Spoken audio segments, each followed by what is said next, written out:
Everything here in Xiamen is very new, that I can tell you guys. Let's go down here.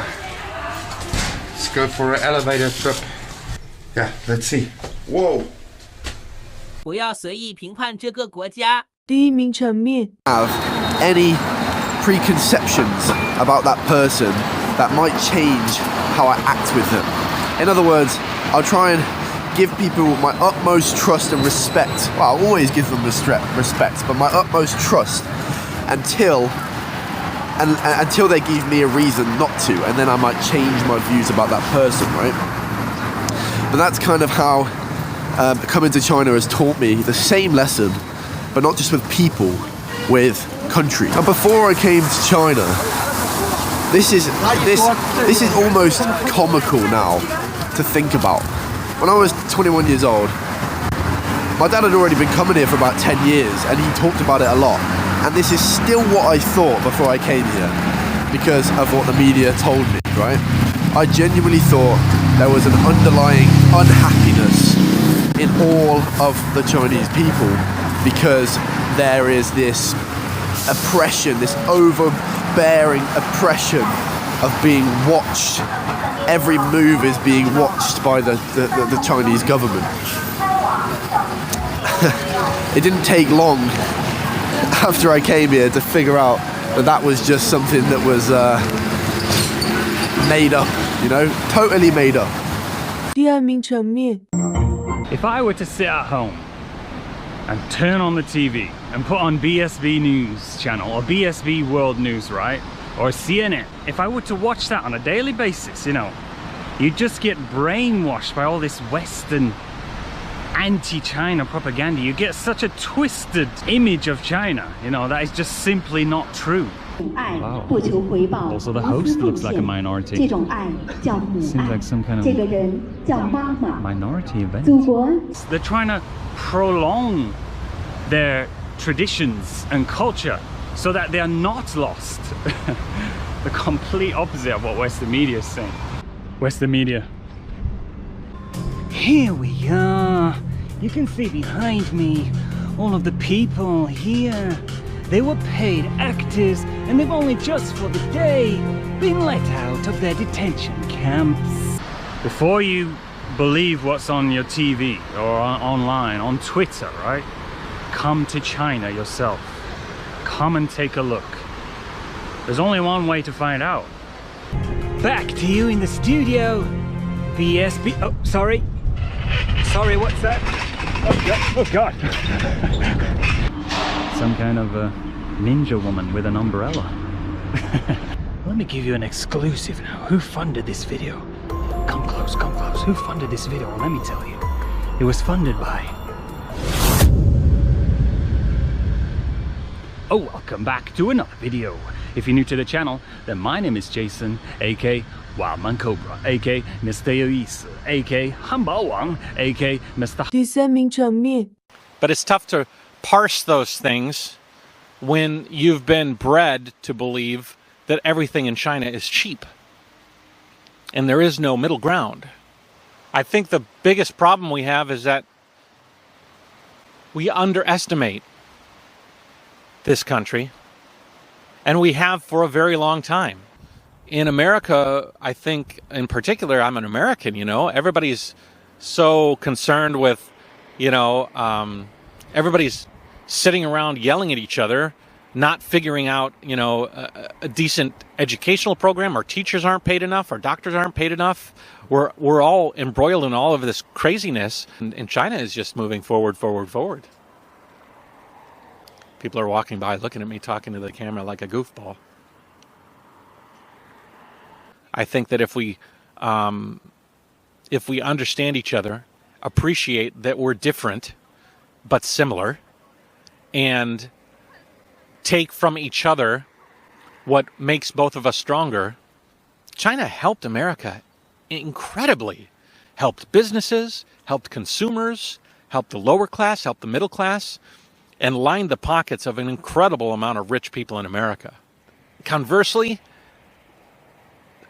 China has benefited huge from the West buying and helping them to learn about how to make things and do things.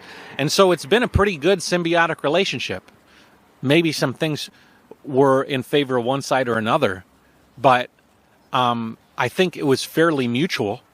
第四名层面 And when I hear people talking like how China is just dirty, it's a double-edged thing, you know? Because yes, in some cases it is. But in a lot of cases, more cases I would say it's not. And it's improving by leaps and bounds. The other caveat to that, I'd say, is that most of those factories are putting out products that have been bought with no complaints from the West. So, you know, China has taken over the role of manufacturing from the United States in many cases, maybe to the detriment of the employees, but to the benefit of the business owners.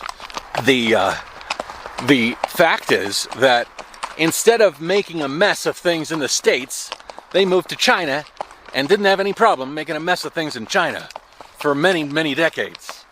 But things are starting to change. Things are starting to get more expensive to manufacture in China, and those cheap manufacturing, highly polluted projects are moving elsewhere, which I disagree with as well. I mean, obviously we should try to do our best. Hello. We should try to do our best as a global community to cut down on pollution, and I would like to see us all try to move towards that direction. But I'm just saying that, you know, America saying we have the cleanest skies is very true in many ways, but it doesn't mean that China doesn't have clean skies. It doesn't mean that China doesn't have fresh air. And it doesn't mean, oh, here's a guy. 第五名层面 You know what I mean? We have the right to go anywhere, right of mobility. We have the right to see the doctor of our choice. We have the right to, you know what? Chinese basically have the same rights, but it's deeper than that. It's way deeper than that here in China. You can walk down the street with a beer in your hand. Freedom, well, to some of us it is. You know what I mean? Like, you don't get that ticket drinking in a place other than a dwelling. You have the freedom to go wherever you want in China. Now, you see, back 30, 40 years ago, things were different in China, and the whole world out there thinks that it has never changed. I don't get it. Probably the people, the turds that never travel. Well, I can tell you right now, at this particular time in history, the Chinese are way more free than anywhere else in the world, except for maybe places like New Zealand, because they've really done good with the COVID.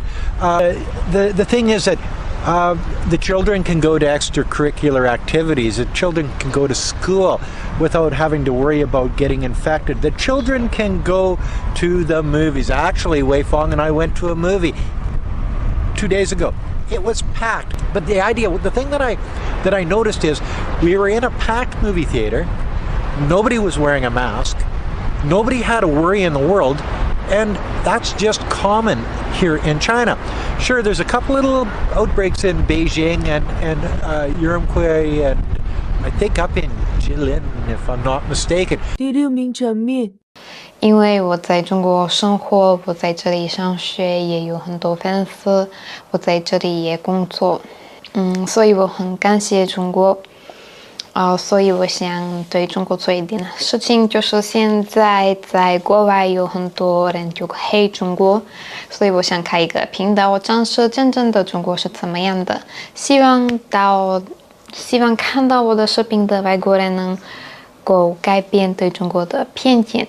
而且做这些真的是很累，所以我会多花一天时间就 upload 这些 video 在 YouTube 加字幕，而且我也为 YouTube 做单独的内容。确实在外国的网络说中国正面的内容真的是很不容易，而且也有非常多人他们是 racist 中国人会过来骂我，而且也有很多人就是来自我们国家，然后用我的母语骂我，就是这让我非常的受伤害，而且就很难受。但是连我们国家的媒体也会来黑我，然后说我收中国的钱为中国做 propaganda 的，但是我做这些没有人给我钱，是因为我在中国遇到很多好人，然后我想感谢中国，我想做一点好事情。第7名场面 How hard he works. You see? That's how we should be. And Johnny, you know what? I'm going to take you every day. Or Johnny? Which one's Johnny? Is that Johnny or is this Billy? Shit, I forgot my names. Anyways, son, I'm going to work hard with you so that you can compete with your friend across the street. We are going to make this work. We're going to make a little competition here. We're going to compete with your neighbor, and we're going to work hard. And in months, a mutual respect would be formed between your neighbor and you, and kind of a rivalry. I think that's not really popular in America these days, or in the West even these days. I think that in the current story, instead of the dad saying to the kid, you know what, I think we need to work out harder and try and compete with our neighbor kid, and instead he's looking over to poison the water, or he's looking over to create problems with the neighbor, either remove opportunities or unfairly pressure, or go over and break the kid's legs, and says, you know what, you don't got to do as good as that guy, because I'm going to take that guy down a couple of notches, and then it'll be more fair. And I think that's crazy. I think it's very understandable why people hate China right now, because all they're getting is the bad. They're getting none of the good. 第8名场面 And we're having a walk around and a chat. So we both live in Shenzhen. That is the only city I have lived in. You've lived in? I've lived in Shanghai, I've lived in Guangzhou and Shenzhen. And like you said, all of these cities have a lot to offer. So Shenzhen is a very unique place in itself, and why is that? Well, one is one of the newest cities, but 40 years ago, Deng Xiaoping, one of the leaders of China, decided that he thought China needed to be opened up from a trade point of view and trade with the rest of the world. And there's a famous bit where he planted a tree in Shenzhen, but from that point on, Shenzhen was treated as was made into a free kind of enterprise zone, and you ought to. The rest is history. Yeah, you ought to. If you don't know about Shenzhen, obviously you who live in China will be very aware of it. But those of you who have never seen Shenzhen, type in on Google or on a search engine what Shenzhen was like 40 years ago and what Shenzhen is like now. Because there's never in the history of the world been a faster developed city than Shenzhen, and arguably it is now the most futuristic city in the world. Oh, absolutely. 第9名场面 Hello everybody, welcome back to the channel. I am here on the underground in Xiamen. We're going to find the... Hello. 你好. We're going to find the train. But yeah, I must say, Xiamen's subway station is really, really beautiful. Wow. Everything here in Xiamen is very new, that I can tell you guys. Let's go down here. Let's go for an elevator trip. Yeah, let's see. Whoa. Subway station in Xiamen. Wow, they have orange everywhere. I always look at the colors on these subway stations here in... Only one stop. Where are we going exactly? That's Jimmy School Village. Ah. Alright, so we go only this one, right? We go there, we're going to see what is happening over there. But let's check out the subway real quick. Bloody clean, my friends. Check, it's shining. The floors are shining. This is how you manage a city and a country, essentially. Everything clean, beautiful, in order, brand new. Wow. Not a lot of people here.